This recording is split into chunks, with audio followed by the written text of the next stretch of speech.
I am a outdated columnist, Yu Chi Xiao Xiao, ranked fourth in the family, so many people call me Xiao Seer.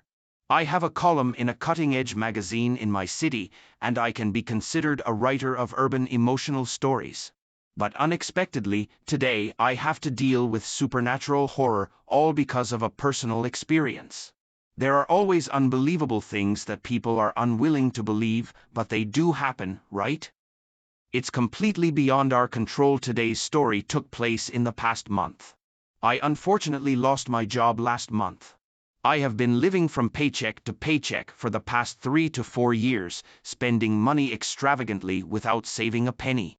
My lease on the apartment is also about to expire, and I only have a measly 2,300 yuan left in my pocket. It will be difficult to sustain myself in the coming days. I do have some savings invested in financial products, but it would be a big loss if I withdraw them now. Renting a bed space is cheaper, but I cannot enjoy the companionship of sharing a living space with others. Despite the humble nature of being a writer, I have lived alone for a long time, and it's hard to adjust to the different daily routines of others. Anyway, the money will be due in 2 months. I might as well endure and find a cheap place to stay in the suburbs for these 2 months. It will be a good opportunity for me to focus on my creativity quietly. Let's consider it as an experience in life. I really saw a quiet house in the outskirts of the city being rented out on a local website for 350 yuan a month with a 3-month deposit. You have to know that in the city of Harbin, houses are appreciating even faster than stock prices. With the sky-high rents payable every 6 months being the norm, finding a house with a 3-month deposit is like finding a needle in a haystack. So, I happily called the landlord and arranged to meet the next day at that old building to sign the contract. When I arrived at the agreed location, the scene in front of me was much worse than I had imagined. The building was an old red brick house, which I could tolerate, but is there really no property management to take care of it? The surface of the building was red in some places and black in others, like it had been smoked. At that time, I decided to give up because the property owner didn't show up as agreed upon time, so I just went back and looked for another place.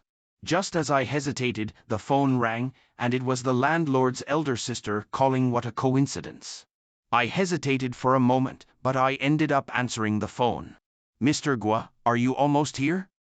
This house has been empty for over a year, and I've been too busy taking care of the kids to come over and clean. I happened to come early today and wanted to tidy up the house, so I came in first. If you're here, just come straight up, 503. Aye, beep beep beep beep, busy signal. Before I could stumble out my words, the other party hung up the phone. They were probably worried that if I saw the messy house upon arrival, they wouldn't be able to rent it out. After hanging up, I thought about it and realized that it would be hard to find another place as cheap as 350 yuan. This building may be a bit sketchy, but what do I have to be afraid of? As long as I do no evil during the day, I won't be afraid of ghosts knocking on my door at night. It's just 2 months, I can endure it. The house is so run down, I will definitely negotiate with her when I meet her. Even if the price can't go lower, I will make her pay 1 month's rent and deposit, which would allow me to have more breathing room once I stay for 2 months. After that, I won't come back to this shabby place again. Long-term writing has cultivated the bad habit of smoking. Planning to take out a cigarette from the pocket, but found besides a bunch of keys, there was nothing else inside the pocket. It's strange to say, there is neither a bus stop nor pedestrians coming and going in front of the building, but there is a rusty iron sheet house, which we often call a newsstand. I thought to myself that although this place is remote, it's not bad for me, a poor guy. Being able to buy cigarettes and instant noodles is truly a great joy in life. Anyway, I can't afford anything else. I walked over, and as soon as I got near the newsstand, I smelled a scent of incense and burning books. Take a bag of snacks. I looked carefully inside, but there was nobody there at all. 15. A hoarse elderly voice suddenly sounded, startling me. Immediately, an old hand emerged from underneath the counter, with loose, wrinkled skin on the palm, appearing almost skeletal as it firmly clutched the counter.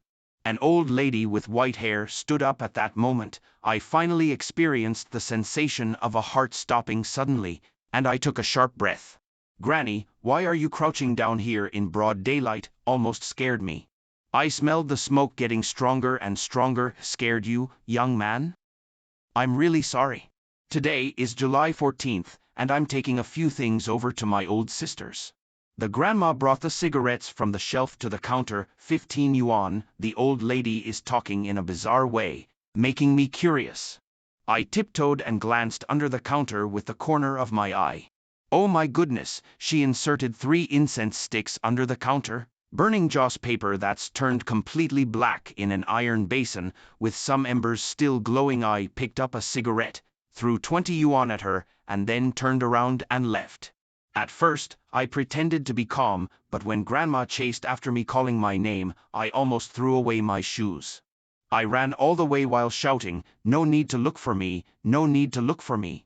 Finally got rid of the old lady at the newsstand and arrived in front of this building.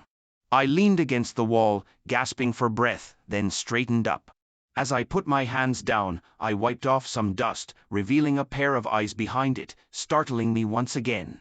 I wiped the area near the removed dust and saw a community police service badge. It read, "Jurisdiction Police Officer, Zhu Yugue," with a 2-inch photo above. This police officer looked well-fed, wearing glasses, giving off a friendly demeanor. It reminded me of the wildly circulated XX Fat Brother series online, filled with humor and mischief. Setting off with an eager heartbeat, as I stepped into this building, the oppressive atmosphere dissipated instantly. The first feeling that struck me was a darkness. The windows of the corridor were covered with a thick layer of dust, blocking most of the light. Even during the day, the building remained gloomy and dark. This is a cylindrical building with a total of 5 floors. As I look up along the stairwell, it seems that the light above is a little better. "Hello, I am Guo, renting a house." I pushed open the door of room 503. The room was very bright and tidy, obviously just cleaned.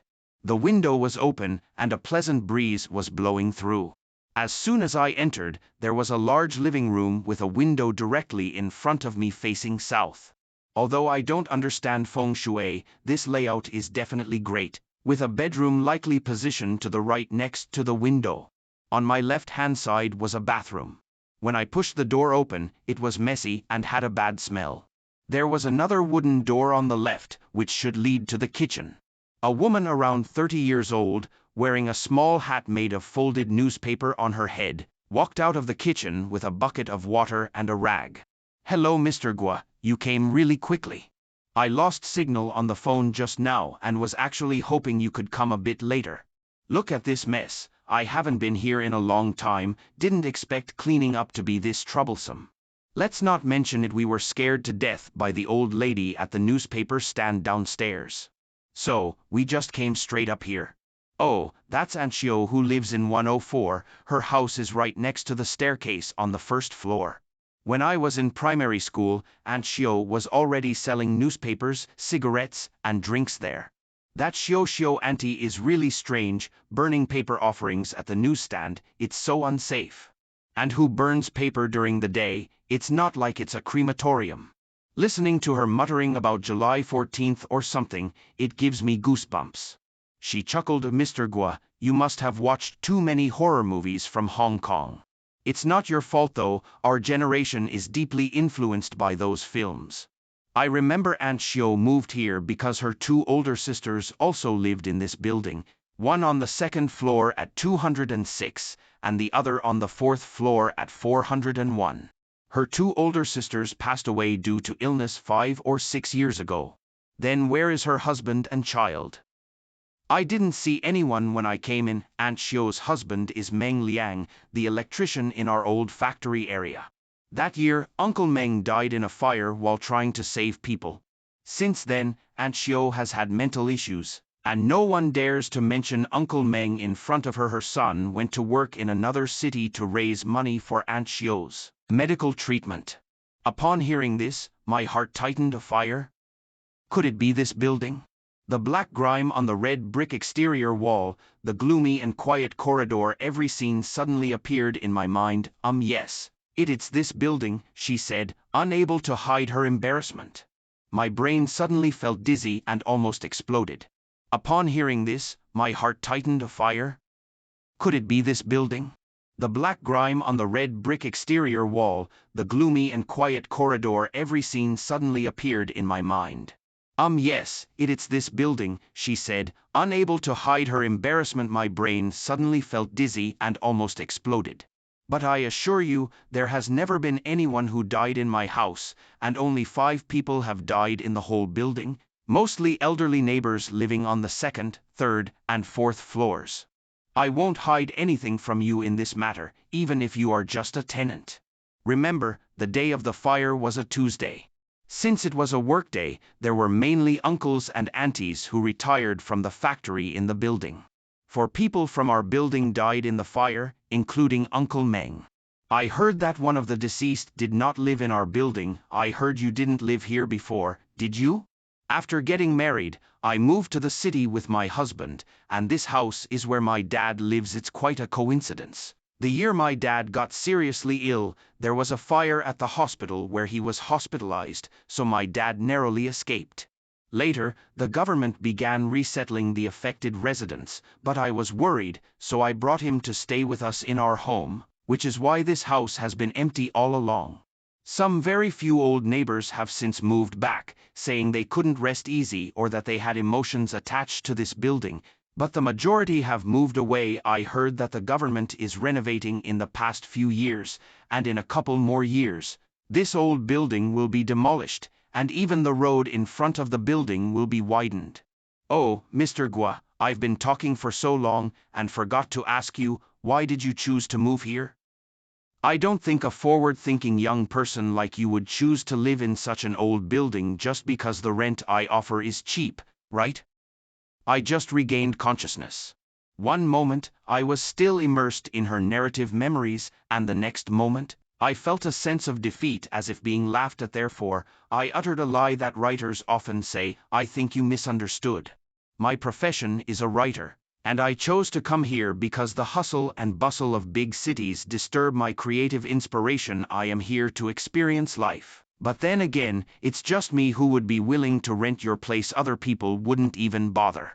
So that's how it is. No wonder when you become famous, please help me promote in your circle.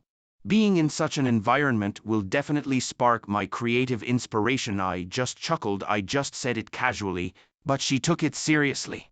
Experience life? Ha, these are all lies told by people who seek fame and reputation. No normal person would come here seeking trouble under the guise of experiencing life. I think it's all nonsense, pure gibberish. One thing is one thing, I have lived in this house, but the story behind this building really scared me. Although I have never done anything wrong, I think I still need to make some changes to this rental agreement. So Mr. Gua, how would you like to change it? Pay 1 month's rent and 1 month's deposit. If the house is clean, we will renew the lease next time following the agreement made before this. I'll move in today for 700 yuan. I put the money in her hand. At this moment, absolutely do not let the other party hesitate. If she starts to think it through, I will be sleeping on the streets for the next 2 months. Just then, her phone suddenly rang. She picked it up with a hesitant look on her face, as if something big had happened at home. She hurriedly hung up the phone. Okay then, if your creation is successfully completed, please remember to help me promote it more in the circle. I'm sorry, Mr. Gua, my dad just got hospitalized. I have to rush over now while this building is still here. She handed the key to me. Of course, if you have things to do, go ahead and take care of it first. I will clean the bathroom myself in a while. I smiled slightly, holding the key in my hand, and put it in my pocket. After she left in a hurry, I walked around the bedroom and kitchen. It was quite clean. As for the bathroom, let's not worry about it for now. I lay back on the bed and it was really soft. Soon, I lost consciousness and fell asleep. Gurulu gurulu. I faintly heard the sound of water bubbling, as well as the dripping sound of tap water. I stretched lazily, rubbing my sleepy eyes. I thought to myself that this old house really should be demolished. The pipes are too old, and after that big fire, the sound insulation has been affected too. I pushed open the door of the bathroom, a foul smell hit me. The toilet bowl was gurgling, and foreign objects came up. Oh my God, the toilet is clogged. I grabbed the plunger and pushed down hard. The scene is too vivid, must skip. It's already 3 o'clock in the afternoon, but the sky outside is still quite bright. I am famous for procrastination, but for once, I am acting diligently, taking advantage of the daylight to quickly go back and get my luggage, close the windows and lock the door. I don't know why, but as soon as I step into the corridor, I feel a fear of making noise. My nerves are tense. I carefully make my way downstairs. The 4th floor is quiet. Maybe the people who live here have gone to work and haven't come back yet. The lighting on the 4th floor is the dimmest. The windows in the corridor are nailed with wooden boards, only a few very thin rays of light come through. There are no windows or glass on top, probably nailed to prevent wind and rain. Creak. Suddenly, the sound of an old wooden door being pulled open came from downstairs. I looked inside the 3rd floor from the staircase. 2 people came out of room 304, one sitting in a wheelchair, and the other behind, closing the door and pushing the wheelchair in front. Oh my, sitting in a wheelchair is an old lady. Her legs are covered with a blanket. I can't see if she has any feet. A large portion of her face has wrinkled skin from burn scars. Most terrifyingly, there is no eye on the burn scar. Yes, she doesn't have a left eye. My body was covered in goosebumps, and I was sweating profusely. I usually consider myself brave, but in this building, all my courage seemed insufficient. I clenched my fists and bit down on them to stifle any sound, but somehow a noise still escaped. Perhaps the elderly lady couldn't hear well due to her age, and with the added chaos caused by the fire, she probably couldn't see me either. No, she, the person behind her, couldn't possibly not see or hear me, right? Just as I was about to carefully look at the person behind her, the person pushed the wheelchair into a beam of light shining through the window. Wearing a hoodie that covered his head, I couldn't see his face at all, let alone tell if he was old or young, male or female. It seemed he hadn't noticed me either, and continued pushing the wheelchair towards the stairs. He must be the old lady's husband. His visual ability at their age probably isn't good anymore. I let out a long breath, but before I could even take my fist out of my mouth, the 2 of them had already reached the staircase. The person behind suddenly lifted the hat upwards, as if looking at me with their head raised. I involuntarily leaned back against the wall on the side of the stairs, closed my eyes tightly, my heart beating rapidly. I screamed with all my might from the bottom of my heart, my fist clenched and bitten in pain. Clang clang, they walked downstairs, the clattering of the wheels on the stairs growing increasingly distant. My legs are starting to feel a little numb. I didn't dare stand up completely, just tentatively, slowly. I leaned against the edge of the stairs and looked down. They have reached the 1st floor already. They have already opened the unit door and went out. I quickly stood up and rushed towards the 1st floor, pushed open the unit door, and ran outside. Where is everyone? I shouted almost angrily, looking around, but not a soul in sight. A question popped up in my mind. That person in the hooded sweatshirt must be a young person, disappearing so quickly. But were they a man or a woman? Strange indeed. I bypassed the newspaper kiosk in front of the building. Although I walked a bit further away, the smell of burning paper was obviously gone. When I just arrived, I could smell that odor from an even greater distance than I am now. At that time, I just didn't know where the smell was coming from. I returned to the apartment, feeling a mix of emotions. I kicked my luggage to the side, lay down on the bed, and started thinking about some strange things that happened today. Suddenly, the phone rang. It was the landlord calling, asking me to move out of the house within 2 days. When it rains, it pours. The more intense the atmosphere, the more I want to move into that old building. If you provoke me, I won't even spare the ghosts. I am now so down and out that even ghosts should be afraid of me. What do I have to be afraid of? It's not that you're driving me away, I just don't care to stay here. As soon as I decide to leave, I pick up my suitcase, grab a large woven bag, and take a car back to the old building. It is now 6:47 in the evening, the newspaper kiosk is already pitch black, looks like Xioi has gone home to cook. I just walked through the unit door, and my eyes suddenly opened up. Wow, so bright? An installation master was riding a wooden ladder, twisting a light bulb. He was about to come down. I quickly released the suitcase and woven bag in my hand, and stepped forward to help him hold the ladder. "You're back so late, are you new here?" He wiped the sweat off his neck. "Yes, sir, I just moved in." "It's admirable that you're still helping the neighbors so late, truly a virtuous act." I casually joked around, which seemed very helpful for him. He was so happy and insisted on helping me move things. I repeatedly refused harshly, but couldn't resist his enthusiasm. As we walked, he seemed to have a lot of things to tell me. When I reached the third floor, I intentionally took a glance at room 304. Anyway, I'm not alone now, so I'm not afraid. As expected, nothing happened. The door of room 304 was tightly closed, and the entire third floor was surprisingly quiet. Is it that only the fifth floor has poor sound insulation? I can see that we are approaching the darkest fourth floor, and the fourth floor has not been installed with lights yet. The light on the fourth floor might be a bit difficult to fix. The wiring in this building is old, so the connections to the light need to be redone. That's why I need to take you up there. I am very familiar with this building. I can even find out which unit is which with my eyes closed. Even when you're being praised for being chubby, you're still out of breath. I let out a stiff, haha laugh, not willing to say anything to cater to him.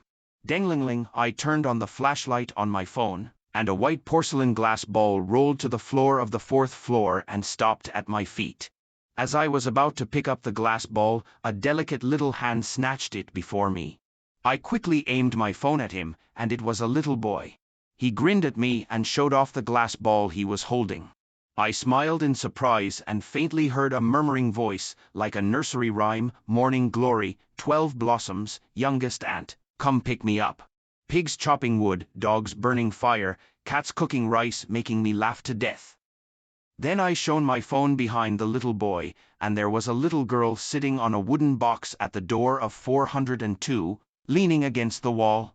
The little girl saw me taking a picture of her with my phone. Her nursery rhyme suddenly stopped, and she burst into tears.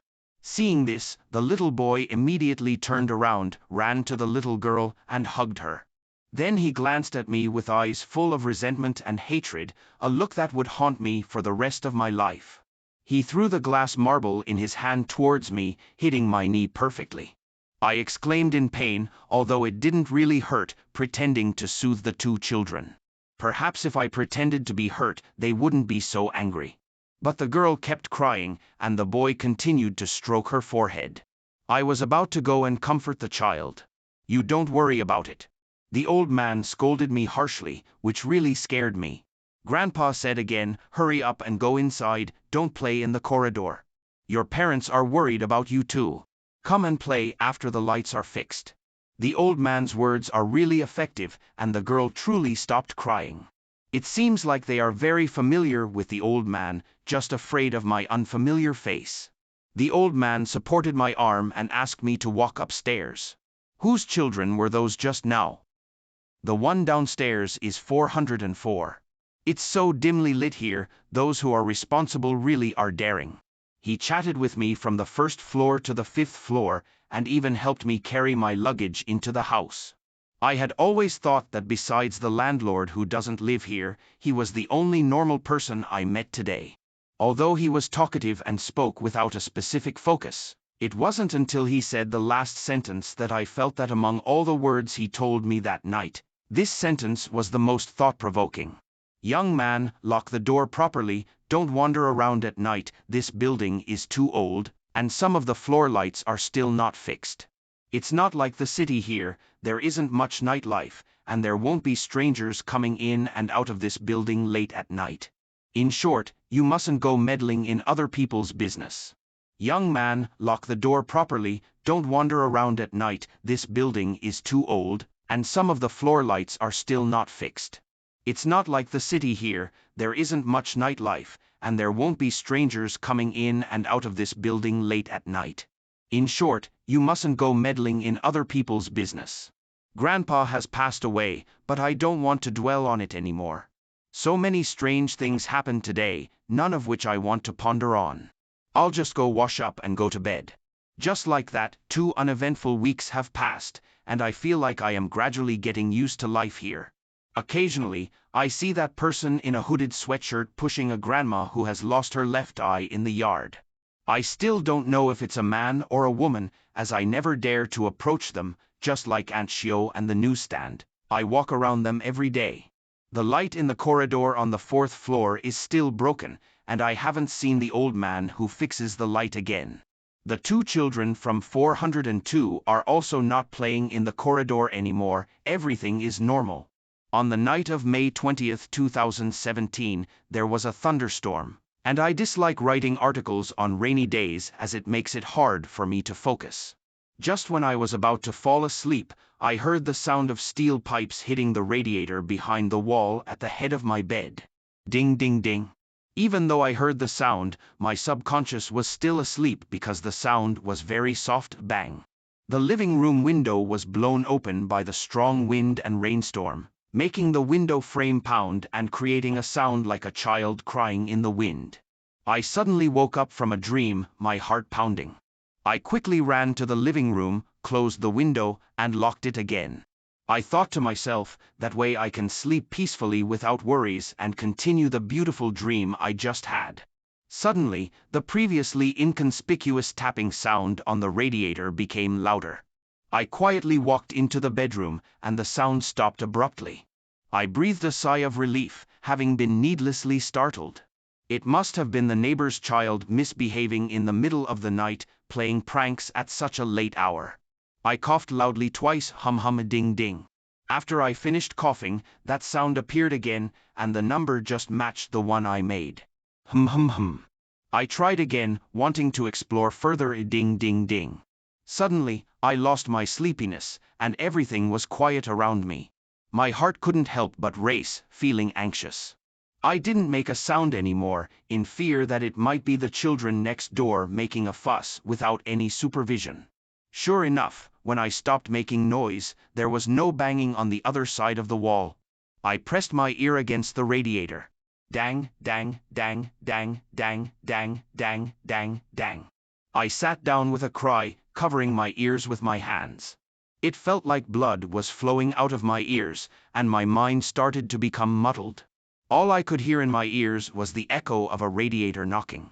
Besides that, it seemed I couldn't hear anything else. After a while, the sound of the radiator knocking stopped, and my ears were fine. What shocked me the most was when I leaned my ear against the radiator, the other side of the wall started tapping rapidly, as if it could see me and accurately judge what I was doing. I was suddenly horrified and couldn't sit still anymore. I've decided to go next door to talk things through, even though it's late at night. I just can't help it anymore. Open the door, open it quickly. I tried my best to quickly knock on the door next door, but no one responded at all. Have the ability to open the door, don't act like a turtle shrinking its head. No one answered, so I went back into the room feeling upset. I boiled some water, took a sedative pill, and soon after, my heart calmed down. The world seemed exceptionally quiet after calming down. I could hear very subtle sounds, and I was sure there was no longer the slightest tapping sound from the radiator. Just as I was about to get up and go back to the room to sleep, I heard footsteps in the corridor. The sound was very faint, but I could hear it clearly. Someone was slowly walking in the corridor. The sound of footsteps suddenly came to an abrupt halt. Curious and afraid, I shifted towards the door, wanting to look through the peephole to see what was happening in the hallway. I pressed my face against the door frame, moving my right eye to the position of the peephole.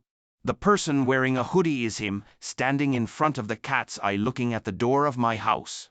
I reflexively collapsed backwards, slowly moving away from the door by supporting my body with my elbows, just wanting to get further away from the door.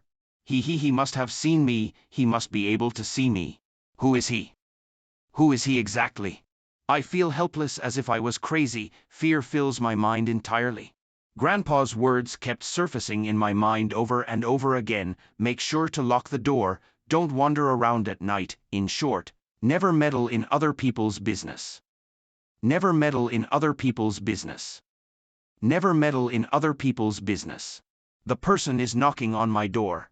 It started politely, knocking slowly, and then it started getting faster, like how I knocked on the door next to mine just now. More like the response I heard when I coughed in my bedroom and the radiator made a corresponding sound.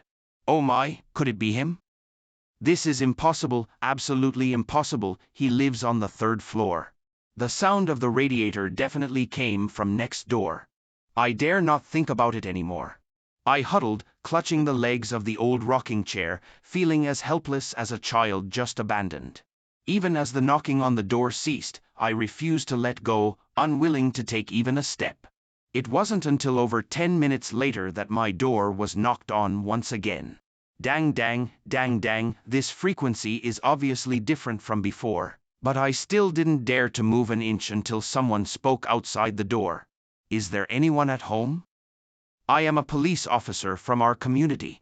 A resident has reported to the local police station that you have disturbed the normal rest of the surrounding neighbors. I reluctantly stood up, my feet feeling like they were filled with lead, and used my willpower to move towards the door. I leaned on the peephole and looked outside. I recognized this person. He was indeed a community police officer, the one in charge of this area, known as Fat Brother with Glasses. I quickly opened the door. Hello, I am Police Officer Zhu Yugue from Minju Township Police Station. Hello, police comrade, please come in and have a talk. I invited Officer Zhu in, then looked around the corridor, empty, so I closed the door.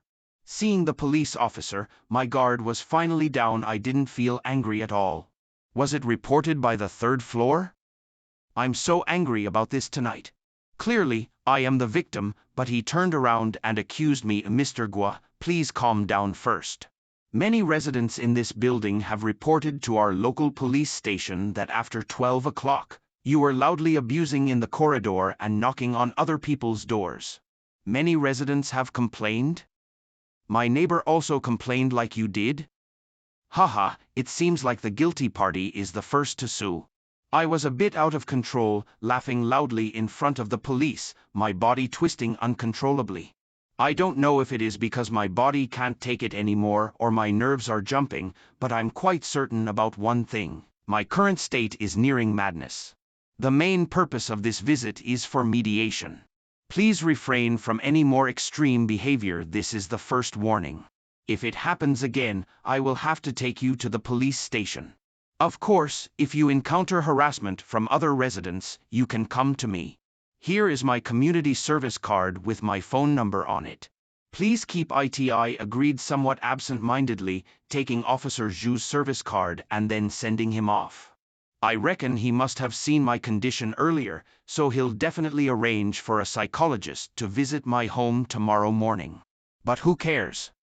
There's not a single normal person in this building. Everyone is quite strange. If I were normal in this environment, then that would be abnormal. Haha, when I woke up, it was already the next afternoon.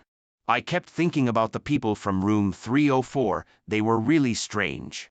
Although I was extremely angry about what happened last night, I still felt lingering fear. The old woman's missing left eye, the horrifying face beyond recognition, and the person in a hooded sweatshirt who was always hunched over mysteriously, very much like something dirty from a Hong Kong horror movie. Just thinking about this made my hair stand on end and my scalp tingle. This building really has ghosts. Could it be that they too are really filthy things? I mutter to myself, quietly walk to the corner of the 4th floor, sneak a peek at the movements of room 304. The entire 3rd floor is quiet, and I quickly run downstairs. Running out of this building, as if the outside world is new, suddenly enlightened. The air is fresh, the sunlight is so full, and the suppressed emotions in my heart are immediately released. Even if a big sedan carried me back, I wouldn't return, humph, this cursed place. I thought in my heart. In this big city, I have no relatives or friends, not even able to make new friends with my former colleagues. The biggest failure in life is this. I walk alone on the pedestrian street in the city center, feeling like a walking dead, moving through the crowd. In the constant flow of people, I have a strange sense of security, hoping that the night does not come. My phone suddenly rang, and it was the chief editor of the magazine calling. My previous food article won the second prize in the provincial magazine, and the editor promised to create a special column for my food articles, asking me to bring the recent drafts back to the office immediately. Panicked, I left only with my wallet and phone today. Is this a way to force me back to that old building? At this moment, I feel a mixture of emotions and don't know if this is a blessing or a curse. I hired a Taoist priest at Xuanji Temple in the western part of the city, where I bought several boxes of incense sticks, over 100 talismans, and a bucket of paste. When I timidly returned to the old building, Aunt Xiao was squatting outside the entrance to the unit door, with flames blazing. She was burning paper in the basin again, just that this time she moved the battlefield outdoors. It should be for the better, much safer, I thought to myself. But this scene had also become eerie and terrifying to me. I walked through the entrance of the building, with smoke swirling around my feet, and the smell of burning paper everywhere. What a coincidence! I saw the old man who helped me carry my luggage that day again. He was at the end of the corridor. Old man, long time no see. I greeted him loudly, not knowing when Xioi sneaked in from outside the unit, standing not far behind me. This old lady really scared me, walking without making a sound and being especially nervous at night. She glanced inside, then crouched back to burn paper without noticing the old man next to me. The corridor lights make a buzzing sound, flickering on and off. Sir, this light needs to be repaired again, right? I really appreciate your hard work, always fixing it by yourself at night. This lamp probably doesn't need to be fixed anymore. This building will be torn down in a few months. He sighed regrettably and naturally picked up the large bag of incense sticks and paste that I had just placed on the ground. Oh well, I couldn't argue with him. If I didn't let him help me carry it, he wouldn't give up. I turned around and glanced at Xioi. She was squatting at the doorway of her house, burning paper offerings without even looking up at us. It felt strange, but I couldn't pinpoint why. As we climbed to the 2.5 floor, I started feeling scared and didn't dare to go further upstairs because the light on the 3rd floor was also not working. With the old man behind me, I had to use the flashlight on my phone to shine light on the stairs above. Just as I stepped onto the 3rd floor platform, my phone camera pointed towards room 304's door. Everything was silent, nothing happened, but my heart was pounding rapidly. The sound of objects rolling on the floor upstairs was particularly clear in the quiet atmosphere of the 3rd floor, followed by children's laughter. I breathed a sigh of relief, as it turned out that the 2 children from the 4th floor were playing in the corridor. It's strange, how come all the usually unseen people are showing up today? I walked up to the 4th floor with the old man, and sure enough, it was those 2 children, because that white porcelain glass ball once again rolled to my feet, hitting my shoe before spinning and rolling back. I bent down to pick it up. The white porcelain glass ball flipped around, with a round black spot in the middle and a hint of red flowing down from above. Oh my God! That is a bloody eyeball. The black part is the iris, and it is still bleeding. The boy tightly grabbed my hand, his cold face staring at me. Give me back the eyes, give me back, those are my sister's eyes. Ah! I yelled loudly and violently shook off the hand of the boy, who seemed to be neither human nor ghost. The girl, covering her face with her hands, put them down. This time, she didn't cry, she just smiled without a sound, but there was one fewer eye on her face. I ran upstairs without looking back, frantically grabbed the key from the key bucket and unlocked the door of my own home. Although the lights on the 5th floor were very bright, I completely ignored them, only fear lingered in my mind. The more nervous I got, the more difficult it was to insert the key into the lock. I found that my hand kept shaking, and no matter how hard I hammered my right arm with my left hand, it didn't help at all. My hand kept shaking uncontrollably. Finally, the key went into the lock. I twisted it hard, the door opened, and I took a swift step inside. Young man, wait for me, your bag. I turned around and saw the old man slowly climbing up the stairs with a bag in his hands. I left a gap for him, and when he reached the door, I pulled him in. I closed the door and hurriedly locked it. I collapsed and sat on the ground, using my back to support the door. "Sir, did you see that?" I said dejectedly, wishing he would say he hadn't seen it, that it was just my imagination. "I saw." "What did you see?" "You didn't see anything at all. The thing rolling on the ground is not a marble at all. It's the eyes." The old man's cold and slow speech made me break out in a cold sweat. He saw it, he really saw it, and it was exactly the same as what I saw.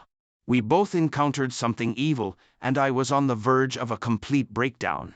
"That, child said that was his sister's eyeball," I said, almost desperate. "No, he's not referring to the one on the ground. The one on the ground is Chunlon's eye." "Who is Chunlon?" "I don't know who Chunlon is. Why is she holding me and demanding to get my eyes?" "Because the evening you saw him, he threw you the eyes of a little girl. Haven't you found anything strange since that day onwards?" Suddenly, I had a flash of inspiration and remembered the night when the neighbor was knocking on the radiator. That evening I encountered a strange incident. It felt like no matter what I did, the mischievous child next door playing pranks with the radiator seemed to know everything. He nearly deafened me with the noise. It was as if I was under constant surveillance. But when he threw that eye at me, I searched everywhere and couldn't find it. Where could it be hiding? "I saw it when I was chasing you just now. It was right behind you." "What?" I ran to the cabinet mirror in great shock, switched my phone to selfie mode, and heavily breathed as I snapped a picture towards the mirror. That eye was on the back of my neck. And it was connected to my skin, its black pupil moving around, suddenly turning towards the reflection of me in the mirror. I was so scared that my pupils dilated. Oh my God, it turned out that it was observing my every move through the mirror that night. The location happened to be covered by the shirt collar.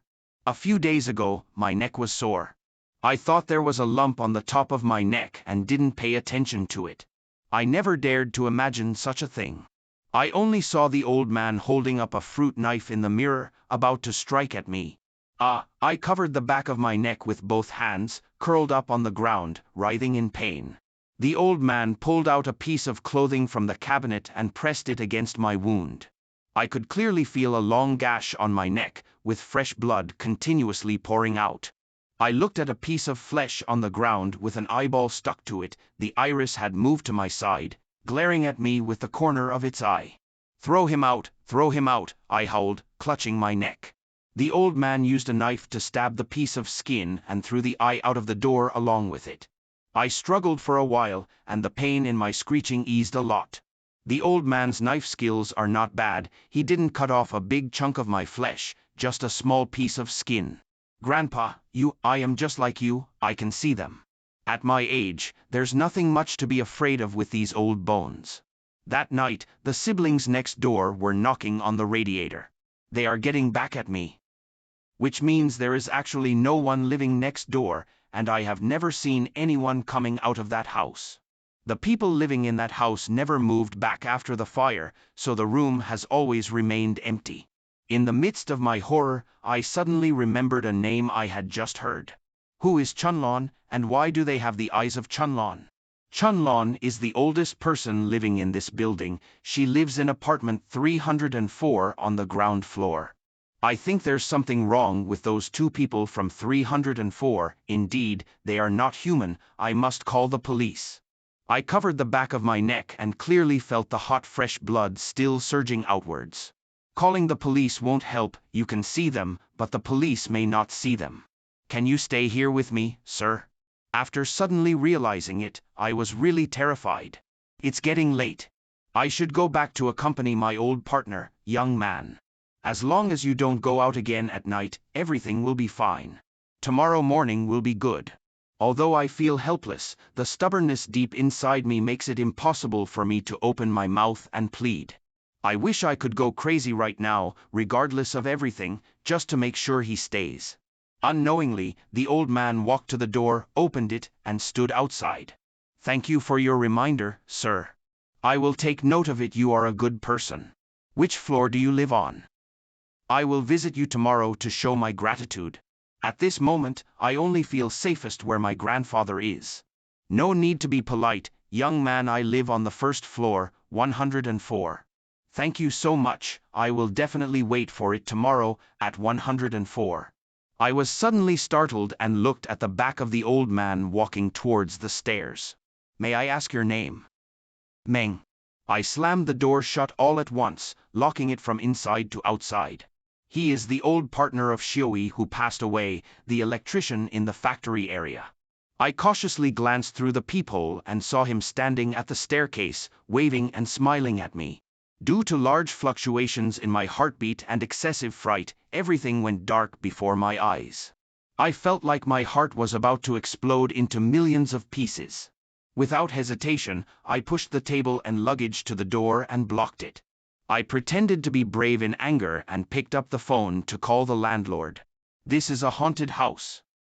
A ghost house. The whole building is filled with lonely souls and wild ghosts. However, my anger did not provoke anger from the other side. If we quarreled fiercely, I would definitely be braver than now. At least there would be someone arguing with me. I wouldn't be overthinking. Or maybe she sensed my fear, rushed over overnight and asked me face to face what's wrong, what happened, but she didn't. The opposite side fell silent for half a day, finally spoke. Mr. Gua, my father just passed away today. I hope you can understand the heart of a grieving child. Please wait for me to take care of my father's funeral before discussing any matters. The phone at the other end makes a busy tone. She hung up the phone without giving me a chance to continue talking. Yeah, I understand that calling at this time wasn't appropriate. Looks like I have to rely on myself. I summoned up the courage, threw the clothes used to cover my neck on the ground, grabbed a towel and tied it around my neck. I used the talisman to touch all corners of the room, lit various incenses. I packed up my laptop and external hard drive in a bag, ready to escape this haunted place as soon as it was light out. I kneel on the ground and keep reciting Amit Ba, Om Mani Padme Hum repeatedly. I fell asleep without knowing when, probably didn't mention it for long. Repeating a sentence over and over makes it easy to become sleepy. Who made me not read more books when I was young? I regret not having read more books now that I need them. If I had read another Buddhist scripture, I wouldn't have run out of words. Clang, it's another stormy night with thunder and rain. The strong wind has blown open the old windows again, causing the charms on the walls and floor to sway and dance. The rocking chairs in the living room are swaying back and forth. I limp towards the window, my legs numb. With great effort, I manage to shut the window. I stomp my feet to try to ease the discomfort.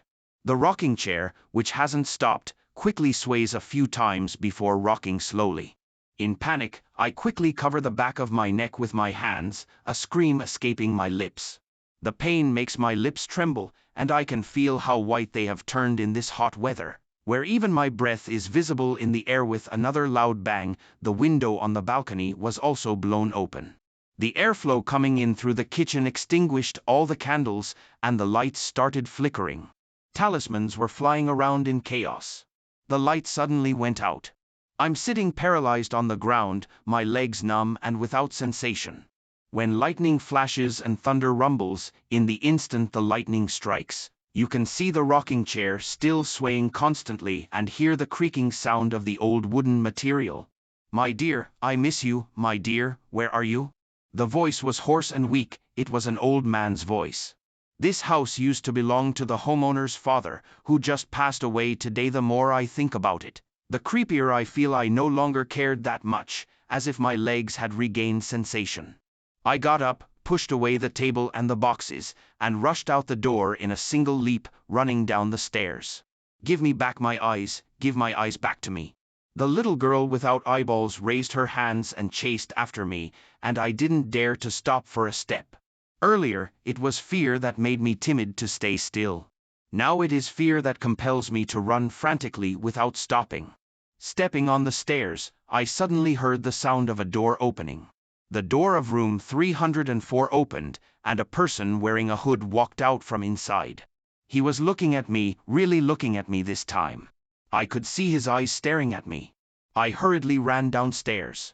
Just as I reached the stairs of the second floor, I was tripped by something and tumbled down the stairs. I was in pain, rolling on the floor, feeling that it was very smooth. The floor had something on it, and my fear overflowed in my words. I took out my phone and took a picture of the floor. There were strands of hair scattered all around, very long. As I followed the stairs upwards, the hair extended all the way to the top of the second floor, with no end in sight. Suddenly, a lot more hair started flowing down the stairs from the second floor. I stood up and ran outside. It was raining heavily. The blood on my neck and knees was washed away by the rain. I kept running despite the pain, running and running. I push open the door and find the lights on inside. I ran into the Democratic Township Police Station, where a duty police officer looked at me in surprise, then hurried over to help me. I collapsed, finally releasing the tension in my body. He was bandaging my wound while asking where I lived and what had happened. I saw a ghost. Seeing ghosts? Don't tell me all those injuries on your body were caused by ghosts. You must have drunk a lot last night. I didn't drink. Why don't you believe me? I really saw a ghost. Where is Officer Zhu? I need to talk to him. There are really ghosts in the area he patrols. Officer Zhu? Which Officer Zhu? Both of us stood there, completely stunned, for a full 10 seconds. Officer Zhu Yugue in the old building at the factory area. I say solemnly, but his expression is very wooden. Are you crazy? Why don't you believe me? He was at my house a few days ago and even left his community service card with me. I took out the card from my pocket, and in that moment as I pulled it out, I looked in horror at what was in my hand. It was a triangular folded paper money. It's impossible. I clearly just casually put it in the pocket of these pants. I carefully felt both sides of the pockets again. There is nothing inside. Yogu has been dead for 3 years already. The jurisdiction you mentioned now falls under my responsibility. The police officer's expression is no better than mine. He is staring at me with the same look of terror. The door of the police station is open. It's the person wearing a hood. He's all wet. Ghost, I shouted loudly and leaned against the police officer's body. However, the police officer showed no fear at all. Song Na, why did you come to the police station in the middle of the night without an umbrella? That person finally pushed the hat back. Her hair was very short but very spirited. She turned out to be a girl, and quite delicate looking. At that she made a faint noise and gestured in sign language. She said your neighbors. She said you saw something you shouldn't have seen at night. The police officer standing nearby muttered to me, why yes, I don't know why I can see it either. All right, stop playing tricks. This is a police station, not a church. There's no Virgin Mary here, no ghosts or gods. If you got beaten up, I'll help you file a report. If you've had too much to drink and fell down by yourself, hurry home and change your medicine. The police officer seemed helpless as he said to me, but the woman took out something from her jacket pocket and handed it to the police officer. That was a folded police officer's badge. The officer unfolded it. It was Officer Zhu Yogue's police badge. The officer's hands were shaking in shock. The woman gestured to him in sign language. Did you say you also saw Yugue? Is this the card he gave you? This is absolutely impossible. After the police officer finished speaking, she grabbed the police officer's arm and walked out. I followed them out of the Democratic Township Police Station. It's safer to be with 3 people than 1 person. I won't be alone again tonight no matter what, so I followed the 2 of them back to that haunted building. As soon as we entered, a ghostly mist filled the air, and the smell of burning paper hit my nose. It was Xioi, kneeling in the hallway and kowtowing to the brazier in front of her. She kept muttering in her mouth, peace and joy, peace and joy. Hey, Mrs. Xiao, it's late. Why are you burning papers inside the building? It's not safe. Please put everything away quickly, the police officer advised, covering his nose. Xioi hurriedly extinguished the brazier when she saw the police coming. Aunt Xiao, did you see anything just now? Asked the police officer. I saw it. I saw that the new guy who just moved in ran out, and he fell from upstairs. Nervously, I also saw Xiao Na following him out. Did you not see Xioi while you were running? The officer asked curiously. No, there is none. I just saw hair all over the ground. Song Na, what about you? Have you not seen Xiui? Song Na shook her head. Weird, could it be a ghost covering their eyes? The police officer muttered. Yes, that's right. It must be Uncle Meng who did it, I emphasized. Xiui picked up the extinguished brazier and walked angrily towards me. I have been mentally ill for 3 years. I really wish I could see my old partner again, even if it's just a ghost mentally ill. Xiui pointed at me and said something. Then she carried her brazier and went home, showing signs of still being confused. The 3 of us walked upstairs, and on the stairs of the 2nd floor, faint traces of fine hair could be seen. But each hair was very short, without the long and dense hair that could extend infinitely. When we reached the 4th floor, the lights were unexpectedly on, and the pair of little siblings were nowhere to be found. However, right at the door of 404, on top of a box, I found the piece of skin that had been scraped off the back of my neck. It was a complete piece of skin, with the eyes on it missing. We went up to the 5th floor and entered the house I rented. The room was a mess, with protective talismans everywhere. Song Na helped me close the window in the balcony. I searched for candles in the room. Inside a drawer in the living room, there was a photo frame wrapped in red paper. I unwrapped the red paper, revealing a photo of an elderly couple smiling happily. The husband was gazing affectionately at his wife, who was smiling brightly. It must be the father and mother of the homeowner. Watching the once-in-love couple, my heart is extremely calm. I am no longer afraid. It turns out that what I am truly afraid of is loneliness, not knowing what I want, no sense of direction, no future, not knowing where to go next, or what to do. And what melts me, redeems me, points me in the right direction, and accommodates me is love. When the police took me back to this building, everything had already ended, so this matter could only be left unresolved. The next day, Song Na brought me to meet her grandmother, who is Granny Chunlon. Despite her old age, Granny Chunlon is still sharp-minded, and she told me all the stories that happened in this building 3 years ago. 5 people died in the fire.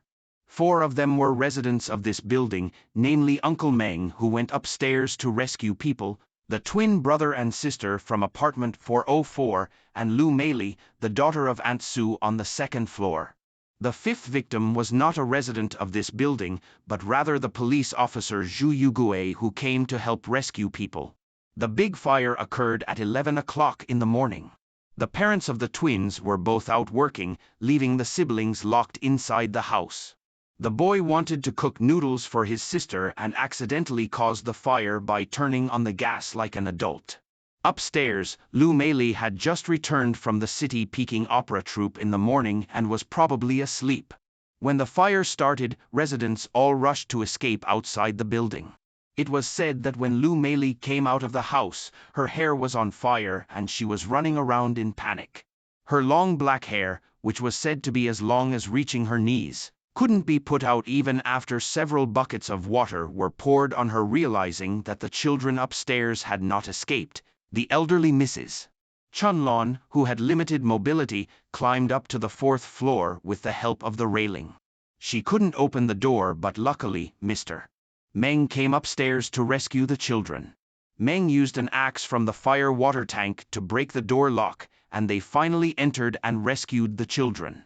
At that time, the girl was sitting on the ground crying, blood splattering from her right eye that was missing. It was probably blown off in the instant of a gas explosion. The boy's eyes were blackened around the edges, as if he couldn't see anything either. He knelt on the ground feeling around randomly, continuously muttering, "Where are the eyes? Where are my sister's eyes?" Meng Shu lifted the girl, while the grandma gasped for air due to the smoke and collapsed on the ground. The boy touched the grandma's face, and something unexpected happened. The boy ruthlessly gouged out the grandma's left eyeball. "My sister's eyes, these are my sister's eyes." The boy murmured happily. By this time, they had all been confused by the smoke and flames. The grandmother screamed in pain, rolling on the ground, falling down through the cracks in the wall that exploded during the gas explosion, and then a second explosion occurred in the building. Grandma's legs were amputated, and she was in a coma for 7 days and nights in the hospital. Finally, she was rescued. In addition to losing both legs and her left eye, she also had burns all over her body and wounds. to survive was truly a miracle. Later, Song Na graduated from the school for the deaf and mute and moved in to live with her grandmother, taking care of Grandma's daily life. Later, Grandma heard from her old neighbor that in the explosion, Uncle Meng and 2 children unfortunately perished. When the fire brigade and ambulance arrived to deal with the scene, several charred bodies were laid out in a row on the open ground outside the building. With a gentle breeze, a corner of the white cloth was blown aside, revealing the arm of the boy, his palm clenching an eyeball. 3 months later, the old building finally collapsed in a loud explosion sound, and Aunt Xiao was sent to a public nursing home, while Song Na and Grandma heard they moved to live in a more remote countryside. As for me, I returned to my old life and wrote my story into a short article, published in the column of the magazine Lianpeng Guihua. Sometimes, my colleague at the desk next to mine will ask me, "Are you born with the ability to see spirits? How come only you can see her, even her husband can't see her?" I will only tell him, stop joking around. If I were born with the ability to see ghosts, I would have developed courage long ago. I wouldn't be as scared to death as I am now. In fact, they don't have any ill intentions towards me, it's just my fear that comes from not being accustomed to it. I touched the back of my neck and said,